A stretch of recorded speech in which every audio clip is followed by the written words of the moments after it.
Traditional sales training often teaches that you should overcome objections, and yet Burg and I say you should never overcome objections. Well, why do we say that? I'll tell you in just a minute. In our book, Streetwise to Saleswise, Become Objection-Proof and Beat the Sales Blues, Bob and I teach a step-by-step process where you can become relatively objection-proof in your sales conversations. And we teach there are 3 mindset shifts that you need to have before you begin even doing that.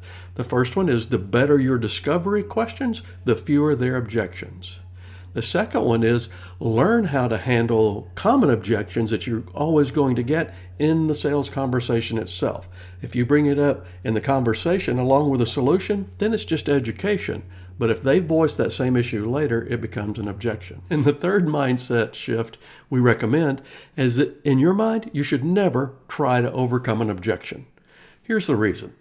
If you look at the word overcome and you trace it back to its origins, it basically means to prevail against, to conquer. Now think about this from the perspective of your prospect. Do you think they want you to prevail against them, to conquer them? Of course they don't. Instead, we have a process that we're going to be teaching you where we recommend a step-by-step system where you can take that prospect from having this concern to trusting your judgment and letting you reframe that perspective. And I'm going to get into that in our next videos. So I'll see you next week. And in the meantime, go out there and sell something. Talk to you later.